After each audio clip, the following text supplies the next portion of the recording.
I'm Angie, I'm Sandra. And I'm Sonia, and we're the Horror Flick Chicks. and you're watching the Women in Horror series. With the horror miser, Monty G.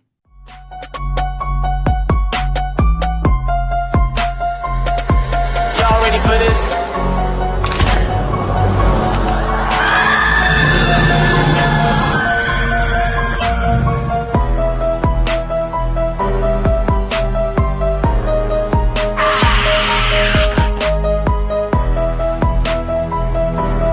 Hey, horror fans! Once again, it is me, the horror miser, Monty G. Hey, horror fans! Once again, it is me, the horror miser, Monty G. Welcome you once again to another episode of my famous series, Women in Horror, where I interview women who have contributed a lot in the genre of horror, whether they're behind the camera, in front of the camera, whether they're an actress, whether they've written horror scripts, whether they direct their horror films, whether they have YouTube videos or podcasts like these two lovely ladies. Yes, you are seeing those because they are identical twins. They are horror chick flicks. Introduce yourself, ladies. Hi, so I'm Sonia, And I'm Sandra. and we're the Horror Flick Chicks. We also have number three, our partner in crime, Angie, who couldn't be here today. The three of us make up the Horror Flick Chicks. Yes, because like, oh, wait a minute, we're missing someone. Yeah. someone. Well, hopefully she will once again be able to join us. And I saw these lovely ladies. I think you were with Lady Sasha and everyone else on a podcast, on a live stream. I'm like, wow, look at all these lovely ladies, and they're African American ladies too. And y'all were having a great time. So I had to get you on, because I had them. I had the double whatchamacallit podcast. I did horror in seconds. So all you lovely ladies, it's always good not only to see just women in horror, but African American women in horror, because for some Yes. reason we don't get the respect when it comes to horror films. Yes. Mhm. We're very proud to be, because we're not African American, we're Latinas. Yeah. But I guess you can say we're kind of Afro Latinas because our mother's an Afro Latina. So, but we are very proud representing this genre as women of color. So Mhm. that's one of our claims to fame. We love being a part of the community. Yes. It's very good to see, and not only strong women, but like women of color who represent us. Because for some reason we don't get, especially Latina people, do not get the representation of horror like they should. 'Cause they should. Agreed. Yeah. Now, obviously, my first question to you, lovely ladies, is because you are women, and for some reason, women don't seem to not supposed to be in horror. It's like because you're women, it's like you're sugar and spice and everything nice. So, what led you, lovely ladies, to get into the horror genre? Well, I would say we've always been into, like Halloween, and growing up, we always loved Halloween and kind of scare spooky things.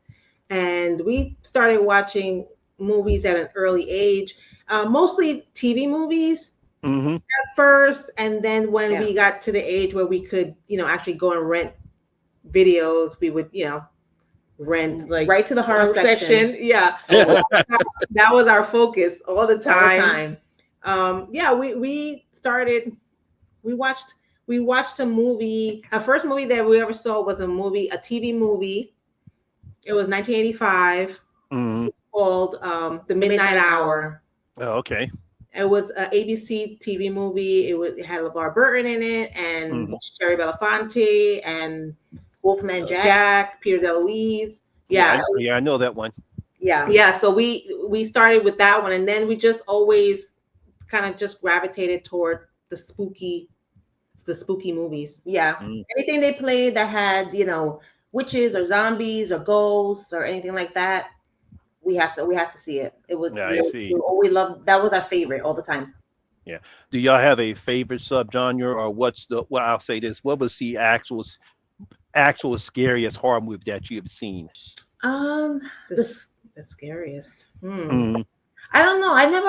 I never really thought about that. I would say as a kid watching movies, I'd say the scariest one I thought was The Exorcist.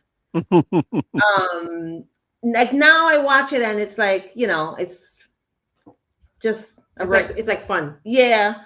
But fun. I actually remember watching the original Texas Chainsaw Massacre and being freaked out. Mm-hmm. yeah, I rented it. We rented it once. we rented it. Yeah, yes. and I didn't know what the movie was about, and it freaked me out. I remember So that. I definitely, Yeah, I could understand that. Being from the baby boomer generation and growing up in the 70s, I was lucky enough to experience all those movies right. coming out during the 70s. And like I said, when it comes to, I would say I wanted to see The Exorcist because I started watching horror movies when I was 6 or 7 years old, like Universal Monsters, The Mummy, and Yeah. I Oh, wanted to, and I wanted to see it, but my mother thought that movie was too scary for me. But oh, so me and my friends, we snuck and go saw it. And, yes, I can tell from firsthand knowledge about how many people freaked out over that movie, running out of the theater, Mm, cursing up the stage, wow. dropping their popcorns. Yeah, I saw it all. It is amazing being in that time period and seeing a movie like The Exorcist. That's right. why I find it fascinating when I see people of different generations and Yeah. still admit to the fact that The Exorcist is still one of the scariest movies around because it still actually holds up to this day. Oh, But yeah. seeing that film firsthand knowledge from me, I'm just lucky. Yeah, no, that's great. I wish I would have saw those movies in the Yeah. theaters. We Yeah. saw Yeah. we grew up. We're Generation X, so we saw a lot of like the '90s movies In in the theaters. theaters. Yeah. So the original, like the not the original, the Night of the Living Dead remake in Yeah, 9/11 Dead 1990. remake. Yes. We went to see that in the theaters, and all those '90s Blair Witch. Blair Witch, Mm. yeah, Yeah. Urban Legend, Yeah, a bunch of those. Scream. Scream. Scream, of course. Yeah, You're not Scream fans, are y'all? we do. Yes, I like Scream. we You don't like Scream. I didn't like the last couple ones they did. I Uh-huh. wasn't a fan of them. Yeah, okay. So even though you like Scream, but you're not like I know a couple of my favorite horror girls. They're bona fide Scream fans because that's part of their generation. So Right. they're part Yeah. of their No, I generation. mean, I'm a fan of the Scream movies. Those are not my favorite horror Yeah. movies, though. I wouldn't put them as my favorite, but yeah, Yeah. it's a good series. hoping the Part new 7 one, is good. part 7, is better than the last couple ones because the one they did in New York I didn't like. Yeah, like Scream 6. No, oh, well. Have y'all ever heard of the grassroots organization called Women in Horror?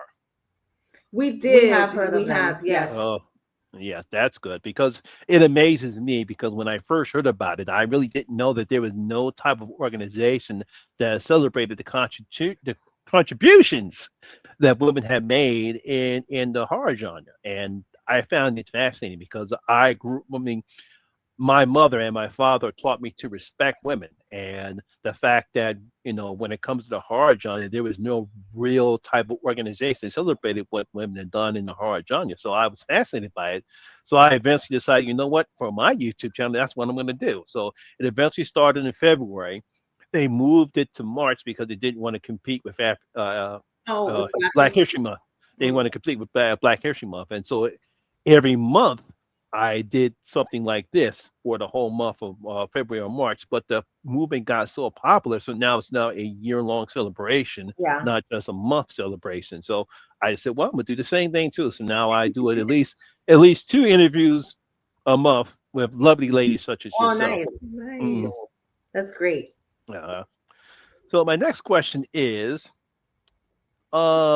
now, when it comes to how women have been treated in horror films, we know we've had all the way up from the typical damsel in distress trope, all the way up when now we've had the badass final girl. So, what do you feel as though how women have been treated in the horror genre, starting from the damsel in distress to what we now have now with the badass final girls? Yeah, so I think in the beginning, the damsels in distress and kind of the sex pots that they would have in the movies, that was the that was something you kind of had to have For the time in the For movie. yeah. If you didn't have that, then the movie wasn't going to be good, so to speak. And they kind of touch on that in Scream, right? Like you have to, if you have sex, then you're gonna die, and blah, blah. So it's always, you know, that was always kind of a staple in the movies. It's not necessarily a bad thing, but sometimes it can be first of all, sometimes it can be unnecessary. Mm-hmm. If it doesn't fit into the story and it doesn't make sense, then it shouldn't be in the movie. So sometimes that kind of gets in the way. Sometimes I watch movies and I see, and it's a really good movie, but then you see kind of a sexual scene or something that doesn't make sense, and I kind of fast forward or do something else and come back and watch the rest of the movie because it is not interesting. But now, I mean, it's great. You see, definitely a lot of great final girls. A lot of major leads in horror movies are women now. Mm-hmm. And it's becoming horror is becoming more of a household name. I mean, it's more prolific in award ceremonies now, the Oscars and things like that. Right. So it's kind of giving a name to itself. Yeah, we have a lot of great there's a lot of great horror actresses that are really stepping up their game, and I think the evolution of the women in horror has been good too. Like they keep up with the times, damsel in distress, and then they have kind of like the loose, you know, sex pot chick, and then they have like the ditzy girl, and then now they're leading up to the stronger women and the final girls. I think it's been a very good evolution, and I think the way they're portrayed today is a good representation of how women are today. So I think it's going in the right direction. Yeah, one of the best examples I give when it comes to how women have been treated is obviously the King Kong movies, from the 1933 King Kong to Peter Jackson's King Kong. We could see the total differences, especially with the leading female, obviously Fay Ray in the 1933 version, and we have Naomi Watts in Peter Jackson's version. Now, they both play kind of a similar role, as you know, they're supposedly attracted, Kong is attracted to them. Right. But their roles are totally different. While Fay Ray screams and yells and is afraid of Kong, Naomi Watts' character, Anne Downing, is not. She doesn't scream or yell. She actually stands up to Kong. She fights Kong. Kong's picked, you know, Kong throws a temper tantrum. He doesn't do anything to her. I was just watching that one the other day. So I find the roles, the different contrasts. They both serve a purpose in the films, but the roles are totally different as opposed to what we used to see back in the old school film days, where whether it's King Kong or all the Universal monster films, or even the Hammer Dracula horror series, the woman, whether the woman was smart or not, for some reason she always had to be saved by a man. Right. Then the roles sort of changed when we got into like in the 70s. When you take a look at the original Black Christmas film, we see the Jess Bradford's character. She does not want to get married to her supposedly fiance. She wants to still do what she wants to do. Even Margot Kidder's role in that particular film, she's outspoken. She doesn't hold back. She fusses at the policemen not doing their job. Totally different role that we used to see women in horror films. And now you can see the evolution all the way up into what we have right now. Yeah. You know, not the typical final girls who trip and falls and all of a sudden, you know, these final girls, they think they're smart.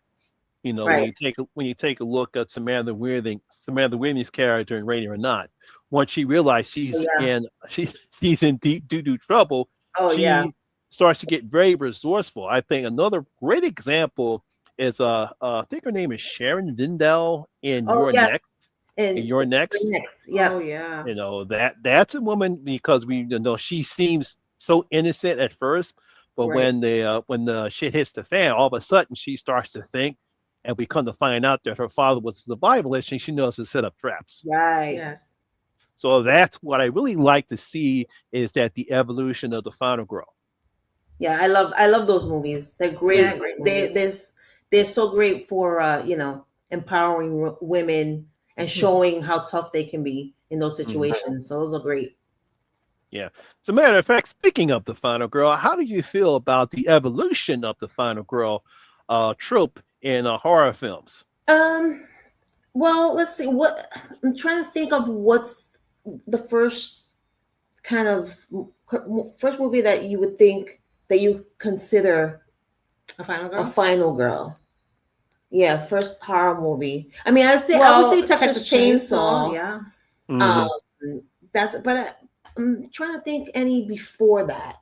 That I can't really think of any. I can't really think of any before. That's the one that comes to mind. yeah. Yeah, I thought she was I mean, obviously she screaming all the time and scared. I mean, the situation that she was put in was terrifying.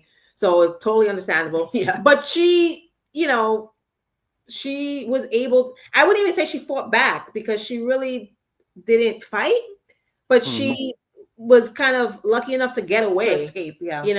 I think now you see more women in horror, like final girls, actually fighting back. Fighting back against their attacker, captor, whatever it may be, saving people, saving their male friends too. So it's not just it's all about them. They're Yeah.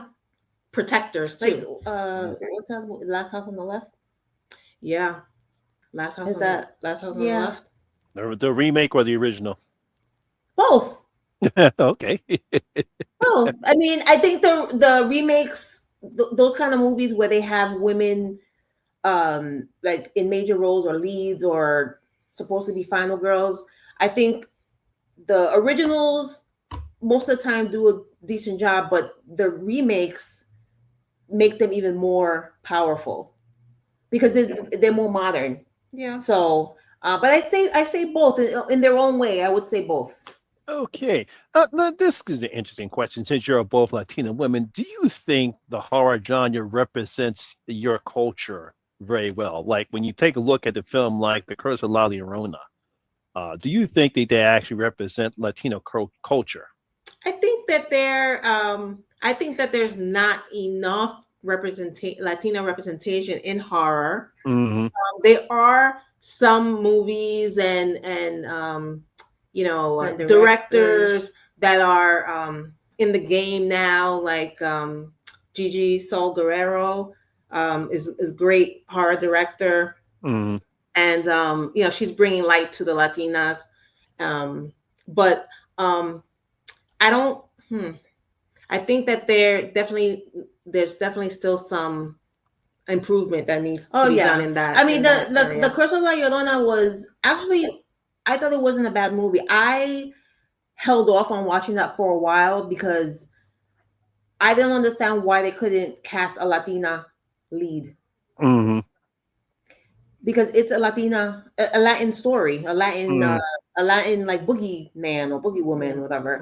So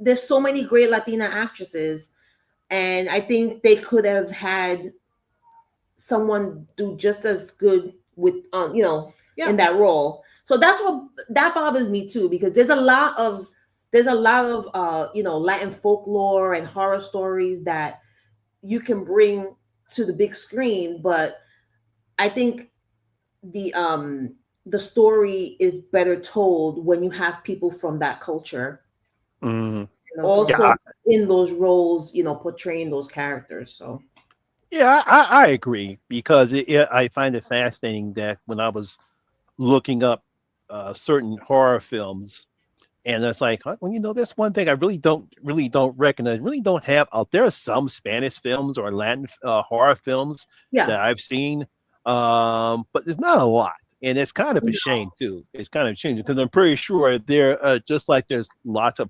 folklore and a lot of myths based, whether it's Greek myths, Norse myths, Spanish myths, Latin myths, Norse myths, all these type of cultures. Really not enough representation when it comes to Latinas or Latin folklores. I mean, like I said, other than the Curse of La Llorona, there's pretty other horror films that I know that have Latin cultures, but they don't get the representation. Right. But that leads me to this other question: what do you think about Jennifer Lopez and Anaconda?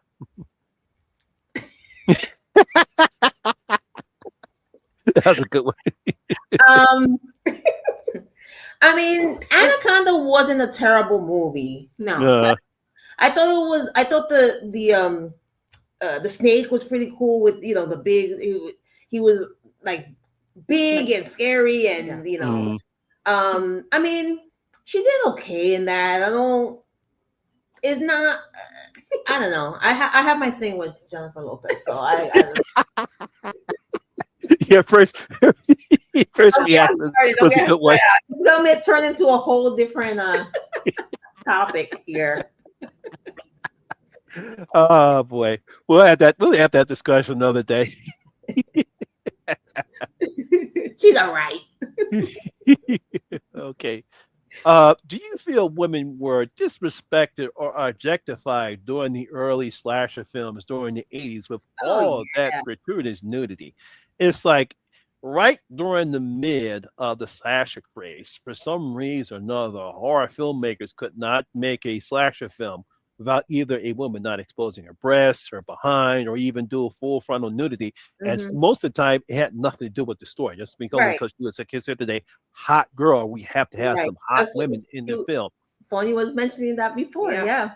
What are your thoughts about that? I agree with that. Again, I think that was that was part of the formula for a horror movie. Even now, I think some horror movies still do that. But definitely back in the day, that was the formula. You had to have a sexy, sometimes even naked woman in the movie to get killed, to get chased, or something to make it good, right? So yeah, definitely. But I think back in the day also, I think the majority of people didn't think it was disrespect. They just thought it was a good. If the movie was good, they just think it's a good movie, and that's part of it, and that's just what it is. But yeah, if you think back now, yeah, for sure, I think that they were definitely objectified. Definitely at times when it didn't even fit with the story. Unnecessary, yeah. So like for a movie, I mean, this is a more recent movie, but the what's the movie with It Follows? It Follows. Yeah. So that movie was specifically about sex, right? So I can see, okay, there should be sex in that movie, right? But so I totally get that. But other movies that don't specifically have sex in the synopsis, it doesn't necessarily have to be right a highlight or anything in the movie. Yeah, because I think, if I'm not mistaken, in the actress who played the blonde chick in the first Terrifier film, I think now she's speaking out. She's speaking out, saying that I don't know if they told her what was going to be happening to her in that particular film or not. Yeah, but obviously she's coming out saying that she was not comfortable at all in that scene. Yeah, So and I feel sorry for her, because if that were the case, then maybe Damien Leone should have thought about something different in that particular scene. Now, I understand a lot of people love that particular scene because it's very disgusting. Yeah, very disgusting. Probably to try to make Art the Clown get his, I guess you can say, get into the horror icon when it comes to horror icons. But it's not at the expense of woman, the actress being too uncomfortable. But sure. Do you think women directors of horror films are finally getting the respect that they deserve? I think it's getting better again with horror movies being portrayed more in in award ceremonies like The Substance, and those types of movies that are getting recognition. I think it's a good step forward. I think there's a lot more work to be done with that. I think like directors like the Soska sisters are fantastic directors, have made great movies, but they just don't get to the level of exposure that I think that they should be at. Like if you're a horror fan, like you know who they are and you know their movies, but any random just movie person that likes movies probably wouldn't know who they are, and they're so great and their movies are really good. So, because you say the Soul Sisters, I know them. They make some great movies. Although I did not like their remake of The Brood. Oh, Oh, yeah. I mean, remakes are hard. It's like yeah, remakes are hard. there's some that really like they people did a great job in, and then there's others that missed the Mm, mark. It's hard, especially when it's a classic movie. yeah, I You mean, know? I gave them an E for effort, trying to live up to David Cronenberg's Yeah. statue in body horror, but it was the first time I was disappointed in them. Now, when it comes to obviously what we call the rape, revenge, or SA films, who do you think can actually make them better, a man director or a female director? Oh, so hmm, I think hmm, who could make those better? I don't know. I mean, someone that has I feel like someone who maybe has experience with situations like that could have a Hmm. better kind of understanding of how characters would react in those situations and things like that. So, if that's a woman, then I guess a woman director would be better in those at those types of films. But I don't think it necessarily matters as long as the person who's directing it is aware of uh like yeah, what possible um side effects can happen with the actors and actresses when they're doing certain scenes, if they have certain people on set, therapists or people that they can, you're doing this scene and it's like a hard scene to do. After this, we have someone that you can talk to and somebody that's empathetic to the situation. It could be a man. I think a man could do a movie like that and yeah, it wouldn't be considered like creepy, you yeah. know? Especially if the movies have if they have a major like situations of SA, if they have that revenge factor in it after, then yeah, it doesn't really matter if it's a man or woman because all right, you're doing this awful thing, but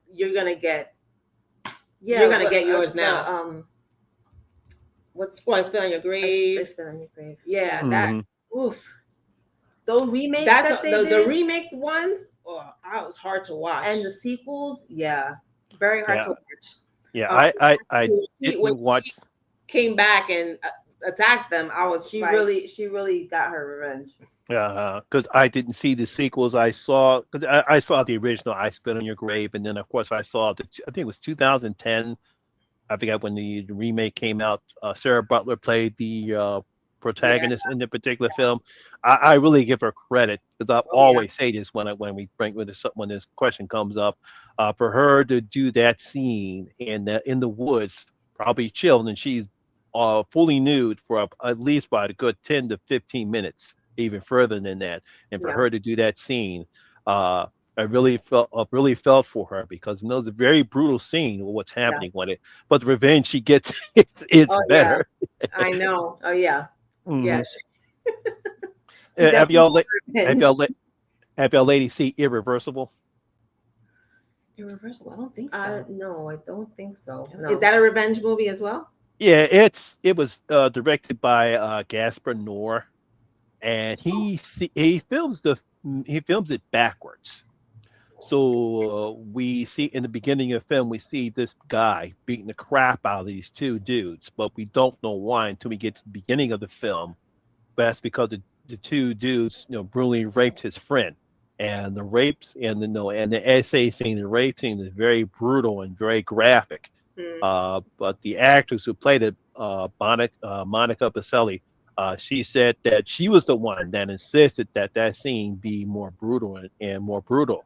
And she asked for it because Gasper asked for this is something you want to do. And she says, well, and I guess that's because how the story is that we had to make that scene Right. as brutal and disgusting and disturbing is the reason why her friend does what he does to Right. these two guys at the beginning of the film, you know, as opposed to Carolyn Freakett's film Revenge, where she doesn't really show the essay Yes. Right.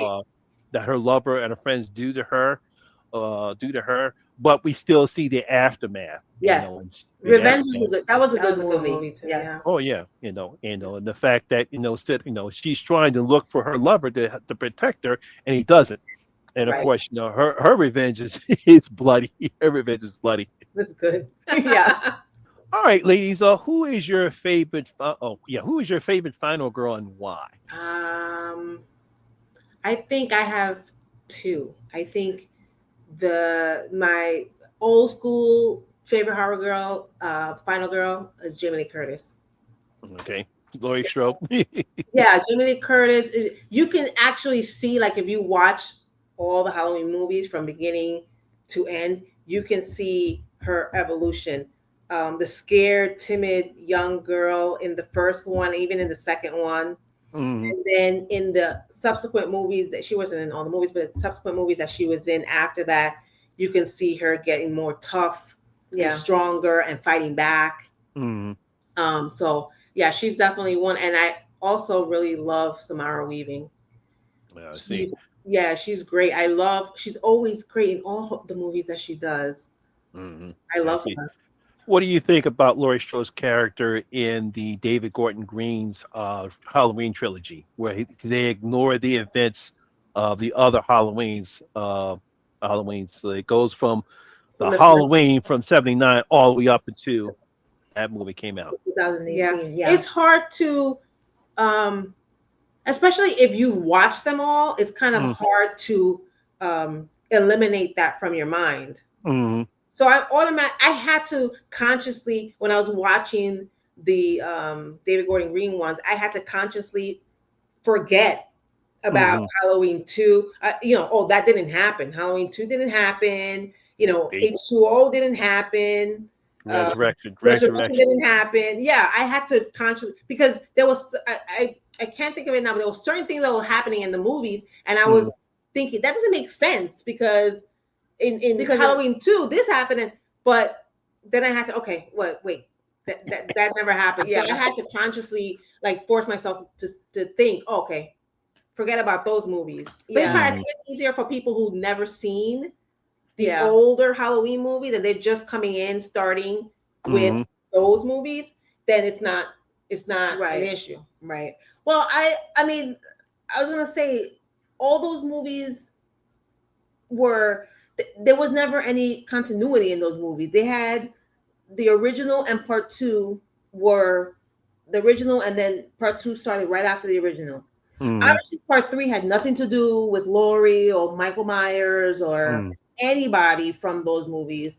And then we go to 4 and 5 with supposedly Laurie's kid, and she just shows up and she's Laurie's kid, and she and then after that they totally skip her too after 6, and then they kind of go back a little bit to the beginning because they go back to Tommy Doyle, and he's back for some reason. But and they had Jamie come back, and she was Jamie, and she came back with I don't know.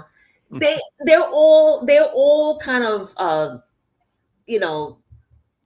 they had a couple pieces that went together, and then a couple pieces that didn't fit with the whole story, and then they had H2O, which was great because Laurie, I mean, she wasn't technically Laurie in that movie, but because she was in hiding. But she's back. The character is back, but now she has a son, and then we never see him again either.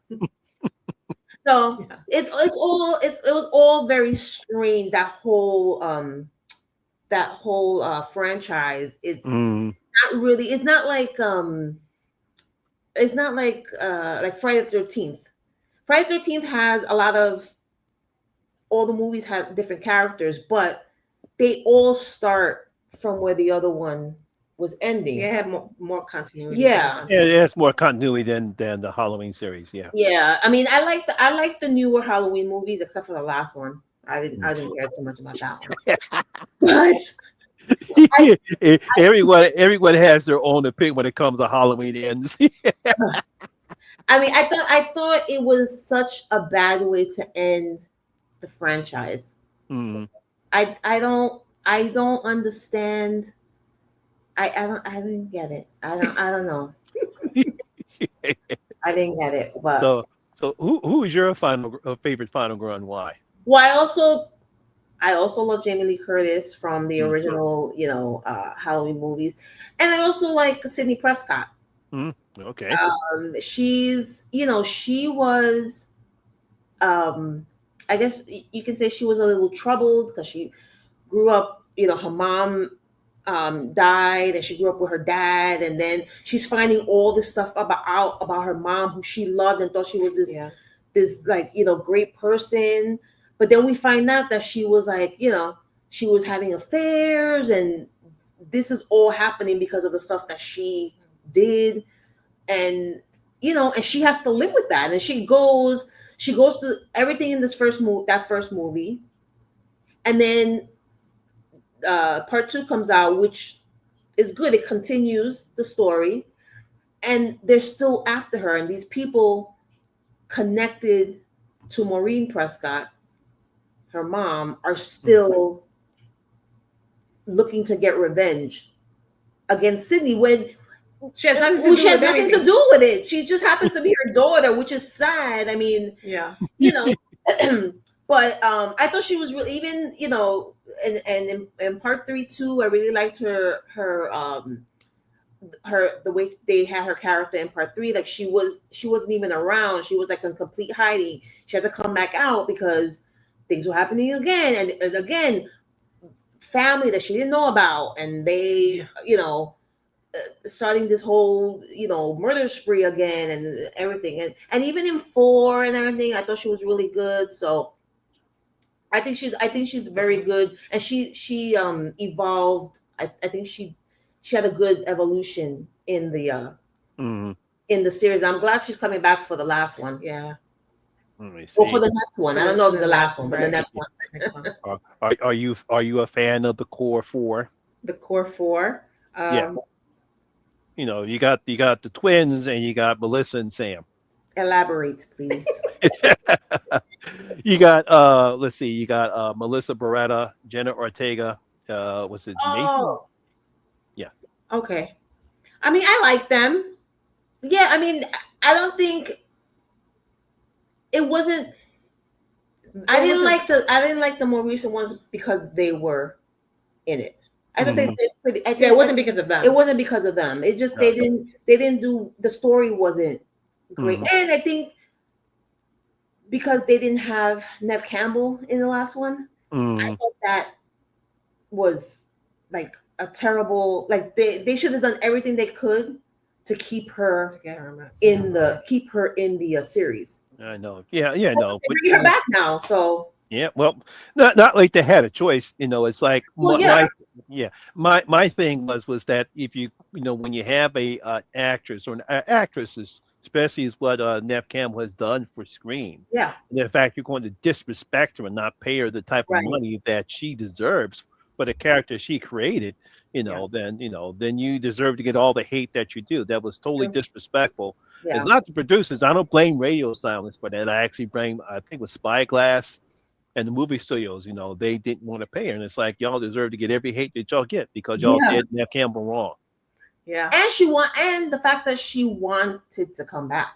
Yeah, It's not yeah. like there's a lot of actors in general that start out in horror. They may have been in one or two of a certain franchise, and they Mm, don't come back.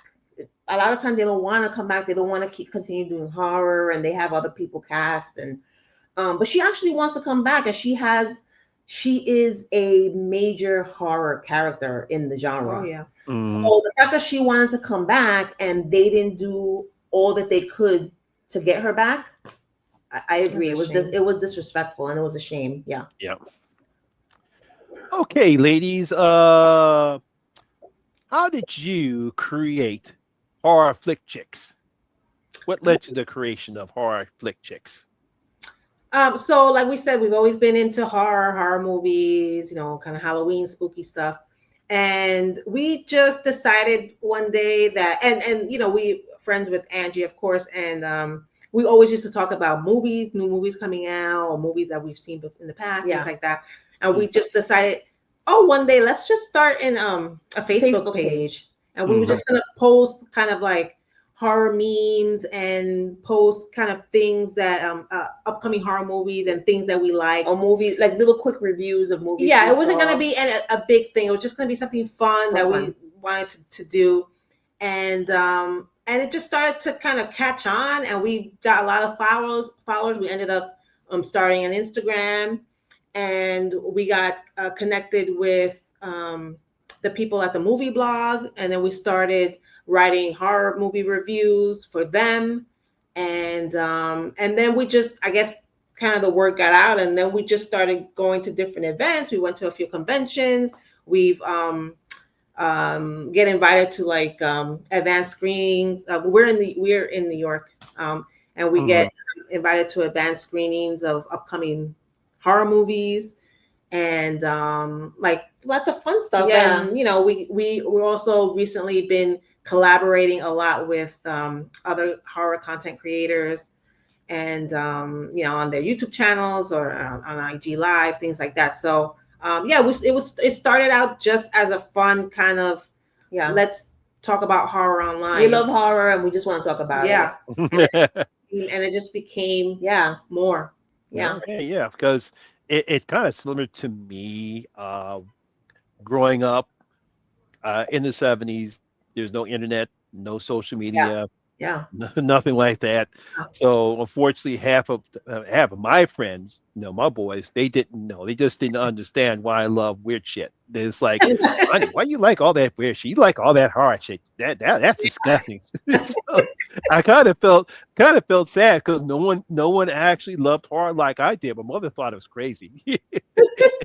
He said, "Monty, why you like all that weird crap? You're gonna have nightmares." And all I did was just laugh at it because I had a morbid sense of humor when I was young. I still have it now. And to finally get exposed to the YouTube and the horror community, and finally get a chance to meet like-minded people like myself who love and enjoy horror like I do. So that's what I get out of it. Well, lucky for us. I mean, we grew up together, so we always had each other to watch movies. Because our close friends weren't into, even now, like our close friends now, like most of them besides Angie, most of them are not horror fans. And so lucky that we always have someone to talk about it with because we have each other. But definitely joining putting Horror Flick Chicks on Instagram, we got connected with a lot of horror fans and horror and other content creators. And I think they helped give us, the thoughts about, making this something bigger. So, the last few years we started a podcast, and we started some a podcast, and we have our Twins Talk Tubi show that we have on our YouTube channel where we review a Tubi movie every week, me and my sister. And we've been doing that for the last year, right? More than that. Those are actually pretty good because we all know it. What amazes me about Tubi is like, even though I would say at least about half of the films that are on Tubi are bad, but there are some decent horror films that are on Tubi right now. I'm talking about original ones, not the ones. They do have some good original ones. I tell you, I agree that a lot of the Tubi movies are trash. But there's some gems in there. Like if you really keep watching and you find some really good ones that you wouldn't think would be that good. So and I think that's been a lot of fun. I think also talking with other people in the horror community that also are scanning Tubi for movies, and they put up their recommendations of this one. I found this movie and this one's really good. So you get recommendations that way too. And that's how you can find some good ones too. That's how I found a few good ones too. So that definitely helps when searching Tubi, because sometimes it can be hard to find a good one. Find a good one. All right, ladies, my final question to you will be: if you could create your own horror film, what would it be, and what type of subgenre? Oh, I never actually thought about this. That's a good I question. think so. I actually love my favorite subgenre of horror are zombies. Zombies. Um, And but my favorite subgenre is found footage. Okay. so I don't think I would do a zombie movie. I think I would probably do like a slasher comedy, Hmm. like a horror comedy, but in slash with a slasher.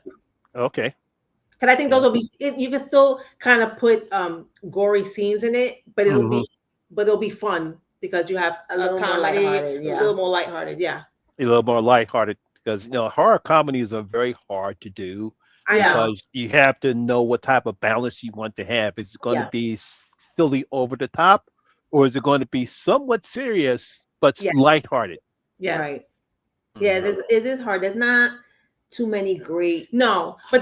they're fun. When you find a good one, it's fun, Yeah. and Oh, and yeah. it's and you can still consider it horror. So it's still in the Yeah, in because your it kind of because comedy is so subjective. Because what I yes, find funny, you might not find funny. right. What you find funny, I might not find funny. It's true. That's true. Uh-huh. That's true. Yeah. Will you ladies will finally be glad if you can actually get a horror movie that truly represents Latina culture and they actually have a Latino actors or actors starring in it. I think that would be amazing. Yeah. I think that Hmm. would be amazing. Hopefully, I think hopefully that's something that will happen We're sooner than Yeah, I later. think so. I Um, think so. Hmm. but yeah, that would be awesome if that came out soon. Yeah, I hope so because as much as how hard it was for African Americans, actors and actresses, and especially directors, whether it's a male or female directors, Yeah. they get the success that they're having. Obviously, Ryan Coogler is making great success with Sinners, Yes. and Mhm. I would like to see and you had Caroline Friega with her success with The Substance, and I would love to see a Latina or Latino or Latina also have that same Yeah. success that those are getting right now. I think we'll get it, or hopefully we'll get Mm, it sooner rather than later. I think things are going in the right direction. Like Sonia was saying that, you know, uh the last few years, like I feel like horror has been elevated and is getting a little bit more recognized, whether it's like Golden Globes, Oscars, like Demi Moore, you mm, know, Or even just box office notoriety, oh, right? just yeah, just at the box office, like people are Actually paying going to and see. going to Yeah. see these movies. So mhm, they're gonna have to come like they always do, right? They always have to come up with something bigger and better and something different too. So it's not just the same old stuff. Because especially nowadays with streaming and social media, is that you can't just have the same thing. You have to have something that separates you. And different types of movies. It can't be just the same kind of movie all the time because people are gonna get bored and they're gonna stop going and paying to see these movies. So mhm. I think in the next few years that I think we're gonna see something good from you know Latino or Latina directors and with Latino actors as Casters, well. yeah, yeah. So I see. All right, ladies, I want to thank you very much for coming on board. I will leave a link in the description for your YouTube and Instagram. I want to thank you very much. And once again, I want to thank these ladies, lovelies. As of right now, my Women in Horror season will now be available on Spotify or wherever you get your podcasts as well. So you will have this episode up and running. And ladies, if you do have an outro, oh, so yes, so thank you for having us. We had such a good time. So we are Sandra and Sonia of the Horror Flick Chicks. We'd love for you guys to subscribe to our YouTube channel, Horror Flick Chicks on YouTube, and follow us on our socials. We're on Facebook, Instagram, Threads, and TikTok. We have a bunch of fun content. We have our Twin Talk Tubi episodes on our YouTube. We also have a Horror Flick Chicks podcast on our YouTube and also streaming on several audio platforms. We also do HFC Live every Thursday, 7 p.m. on Instagram Live. One of the three of us is on there every week, just going over horror news and shouting out some horror birthdays for that week. So we hope you guys follow us and let us know what you think of our content. Yeah. okay, thank you very much. All right, Sonia and Sandra, thank you very much. And once again, my name is Lamont Smith. Better formerly known as the Horror Miser Money G. And always remember, horror rules. Yes. Thank you very much. And I'll see you guys later. Stay Bye. safe.